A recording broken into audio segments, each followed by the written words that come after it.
When I proposed to my Emily, I thought I was the luckiest guy in the world. We'd been dating for 3 years, and while we didn't have the flashiest life, we had a solid, steady love. Or at least, I thought we did. Emily came from a fairly comfortable background, while I was the guy who had to work for everything I had. I didn't have a trust fund or a high-powered job, but I worked hard, managed my money carefully, and dreamed of building a life with her. She always said she admired my drive, how I never gave up even when things got tough. Things were going smoothly until her ex, Nathan, suddenly reappeared in her life. Nathan was the complete opposite of me. Wealthy, charismatic, and the kind of guy who always seemed to have the world at his feet. From the way Emily talked about him, I could tell he'd once been the dream man she thought got away. At first, she said she only wanted to meet him for closure. I was hesitant, but I trusted her. She reassured me with that soft smile of hers, saying, "You're the man I want, not him." But then the texts started. The long lunches. The late nights where she'd claim she was out with coworkers, but her stories didn't add up. When I asked questions, she brushed them off, accusing me of being insecure. Finally, the hammer dropped. One evening, she sat me down with that fake gentle tone people use when they're about to gut you. She said she realized she still had feelings for Nathan and couldn't go through with our engagement. Just like that, 3 years of my life and a ring on her finger meant nothing. I was devastated. She left me for the man with the money, the charm, the flash, and as much as it destroyed me, I let her go. What I didn't know then was that karma was already working on my behalf, and Nathan wasn't the fairy tale she thought he was. The first few months after Emily dumped me were brutal. Everywhere I went, I saw reminders of her. The little cafe we used to grab coffee at on Sunday mornings. The park where we had picnics in the summer. Even my apartment still smelled faintly of her perfume. It felt like I'd been gutted, left behind while she ran off into some shiny new life with her dream man. I'll admit I went through a dark spiral. I questioned everything. Was I not good enough? Did she ever really love me? Or was I just a placeholder until someone better came along? Friends tried to comfort me, telling me she'd regret it one day, but at the time it felt hollow. She seemed happy, posting pictures of herself with Nathan on fancy trips, dinners at expensive restaurants, and weekends at his family's beach house. Every photo was like a knife twisting deeper into my chest. The worst part, people whispered, old friends of hers, even coworkers of mine, would drop hints like, "Well, you can't compete with money," or "At least she upgraded." I hated how they made it sound like I was the consolation prize all along. Something in me snapped around month 4. I woke up one morning and thought, why am I mourning someone who treated me like I was disposable? That realization lit a fire inside me. I threw myself into my work, took on bigger projects, and started hitting the gym again. Slowly, I rebuilt myself. About a year later, I had changed. Not just physically, but mentally. I wasn't the broken guy crying over Emily anymore. I had confidence again. And in that time, I met someone new, Sophie. She was nothing like Emily. She was grounded, kind, and supportive in a way Emily never was. Sophie believed in me, not in my bank account. For the first time, I felt what it was like to be truly loved without conditions. By the second year, Sophie and I were in a solid relationship, and life felt good. I didn't think about Emily much anymore.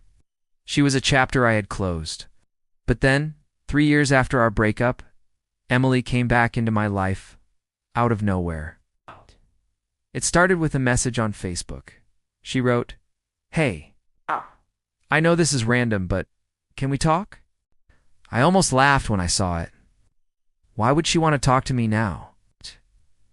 Out of morbid curiosity, I agreed to meet her at a coffee shop. When I walked in, I barely recognized her. She looked different. The polished, glamorous glow she once had was gone. And the story she told me that day? Let's just say karma had finally delivered. When I sat down across from Emily at that coffee shop, I could already sense something was off. She looked nervous, her eyes darting around like she was afraid someone might see her there with me. Once perfect hair was tied up in a messy bun, and there were faint dark circles under her eyes. It was a stark contrast to the Emily I remembered, the one who was always dressed to impress. She tried to smile. "Thanks for meeting me," she said softly, almost like she was embarrassed. I leaned back in my chair, crossing my arms. So, what's this about? Last I remember, you ran off with Nathan. How's that going? Her face crumpled just a little, and that's when she dropped the bomb. Nathan cheated on me, she whispered multiple times. It's with multiple women, and he left me. I raised my eyebrows, trying not to look too satisfied. Inside, I won't lie. There was a part of me that felt vindicated. Karma had done its job. But I kept my expression neutral. Wow, sorry to hear that, I said flatly. She sighed, staring down at her hands. I know I don't deserve your sympathy. I know I hurt you. But when I left, I thought I was making the right choice. Nathan made me feel like I could have the life I always dreamed of. Money, travel, security. But it was all a lie. He just wanted someone to boost his ego, someone to show off. And when he got bored, he tossed me aside. I let out a short laugh. Kind of like how you tossed me aside, huh? That hit her. She flinched and nodded slowly. I know. I was selfish. I thought money meant happiness, but I was wrong. With you, I had someone who actually cared about me. Nathan never loved me the way you did. Hearing her say that should have felt good. Instead, all I felt was emptiness. The words rang hollow, like she was trying to rewrite history now that her perfect plan had crumbled. She leaned in, her voice almost desperate. I've been thinking a lot about us. I miss what we had. I miss you. I was stupid to throw that away. Can we maybe try again? I stared at her, stunned for a moment. 3 years ago, I would have given anything to hear those words. But now, I had Sophie. I had built a life without Emily, and I realized something important in that moment. I didn't miss Emily at all. I took a deep breath. Emily. I'm sorry, but that ship has sailed. I've moved on. I'm with someone now, and she's everything I ever wanted. She loves me for who I am not, for what I can give her. Her face went pale, and for a moment I saw the pride she always carried crack. She blinked rapidly, fighting tears. So, that's it. After everything, you're just done with me? I didn't hesitate. You were done with me the second you walked away.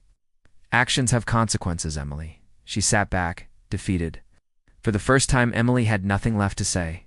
Emily sat there, staring at me like she couldn't process what I'd just said.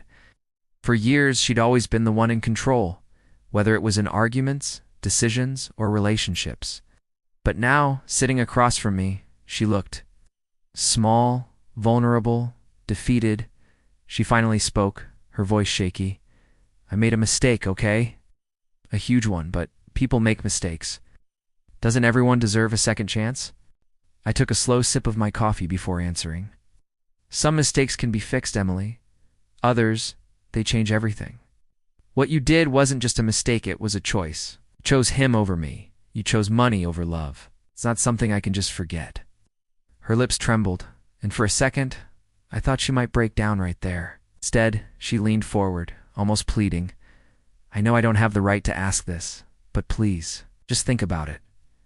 We had years together. Doesn't that mean something? I felt a surge of frustration. Of course it means something. But it doesn't mean I'm going to let you waltz back into my life, because things didn't work out with your backup plan. That shut her up for a moment. She stared down at her hands, twisting the strap of her purse. Then, in a quieter voice, she asked, Is she better than me, this woman you're with now? The question hit me like a curveball. I didn't want to compare Sophie to Emily, it wasn't fair, but the truth. Sophie was better, not in looks, money, or anything superficial. She was better because she loved me, respected me, and never once made me doubt where I stood in her life. Yes, I said firmly, she is. Emily's eyes filled with tears. I can't believe I lost you. And for what? Nathan's money? I ruined everything? I almost felt sorry for her, almost. But then I remembered the nights I spent alone, heartbroken, wondering why I wasn't good enough. I remembered the text that ended everything short, cold, and heartless. My sympathy vanished. I stood up. Emily, I hope you find peace with yourself, but I'm not your safety net. I'm not plan B. I've moved on, and you need to as well. She looked up at me desperately. Wait, please, can we at least be friends? I shook my head. Friends don't betray each other like that. And honestly, my girlfriend wouldn't deserve me keeping an ex like you around. Goodbye, Emily. Her face crumpled completely then, and she whispered something I could barely hear. I don't deserve forgiveness, do I? I didn't answer. I just walked out. And for the first time since she'd left me years ago, I felt free. But little did I know, Emily wasn't done trying to crawl her way back into my life. For a while after that coffee shop meeting, I honestly thought it was over. I thought Emily would finally accept that she couldn't just snap her fingers and have me back. But I underestimated her persistence. About a week later, Sophie and I were having dinner at home when she casually mentioned, "So, your ex reached out to me today." I froze mid-bite. "Wait, what? How?" Sophie shrugged. "She found me on social media, sent this long message about how you two had so much history, how she regrets what happened, and how she just wants a chance to make things right." I put my fork down, my stomach tightening with anger. Unbelievable. "What did you say?" Sophie smiled softly. "I told her that if she respected you at all, she'd leave you alone. That her chance was years ago, and she chose someone else. I also told her that we're happy, and I'm not going anywhere." I felt a wave of relief and pride. That's who Sophie is: steady, mature, not threatened by Emily's drama. But still, the fact that Emily was now trying to wedge herself into my current relationship infuriated me. Over the next few days, Emily didn't stop. She messaged some of my old college friends, trying to paint me as the one who was cold-hearted for not giving her a second chance. She even showed up at my workplace one afternoon, waiting outside like she just happened to be passing by. When I confronted her, I kept my voice low, but firm. "Emily, this has to stop. You're crossing boundaries." She looked at me with this desperate intensity. I can't stop thinking about us, about what we could have had. Nathan wasn't who I thought he was. He made me feel small, disposable, and made me feel safe. I shook my head. "That's not love, Emily. That's regret. You're not missing me, you're missing the stability I gave you. But I've built that with someone else now." Expression hardened at that. "So she wins, just like that, after everything we had. You're telling me she's more important than all those years?" "She doesn't win," I said. "This isn't a competition. She's just the one who's never betrayed me." Emily's face crumpled again, but this time, I didn't feel even an ounce of sympathy. I was angry now not just at her persistence, but at her refusal to take responsibility for what she'd done. That night, I blocked her number. Sophie did the same on social media. I even reached out to mutual friends and told them plainly, "I don't want to hear about Emily anymore. Please respect that." It should have been the end. But people like Emily don't always know when to stop. And soon she would make one last desperate attempt to claw her way back into my life. An attempt that backfired spectacularly. I thought blocking Emily would finally give Sophie and me peace. For a couple of weeks it did. Life went back to normal work.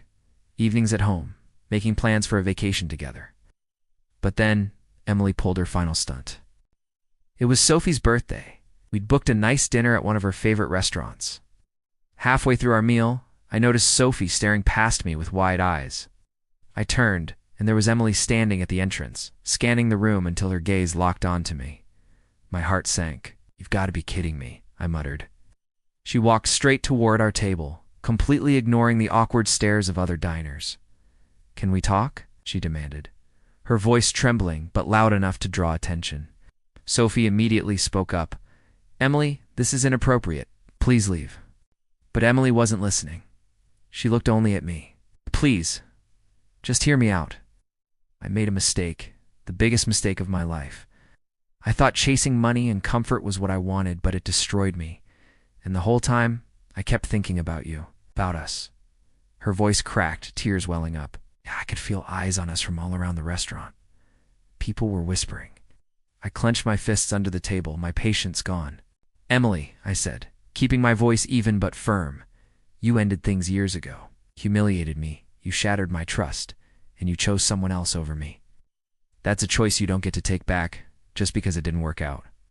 She shook her head desperately. "But people make mistakes. Don't I deserve forgiveness? Don't we deserve another chance?" I leaned forward, lowering my voice so only she could hear. "Forgiveness doesn't mean reconciliation. I don't hate you, Emily, but I don't love you anymore. And the woman sitting across from me now, she's the one I choose. She's the one who's been loyal, honest, and kind. She's the one I'm building my future with, not you. Emily's face went pale. For a moment I thought she might lash out, but instead she just broke down, covering her face with her hands. The restaurant was dead silent except for her sobs. Finally, a waiter approached and gently escorted her out. Sophie reached across the table and squeezed my hand. "You handled that perfectly," she said softly. That night, as we walked home together, I felt a weight lift off my shoulders. Emily was officially the past her power over me gone. I had closed that chapter once and for all. And as for Sophie, she didn't just stand by me through the chaos. She proved that she was everything Emily never was: steady, loyal, and genuine. Looking back now, I don't feel bitterness, just clarity. Emily ran after a fantasy and lost. I chose someone real and won. And that's a decision I'll never regret. And that's how it ended. Not with some dramatic reconciliation or a second chance, but with closure, growth, and a quiet kind of peace.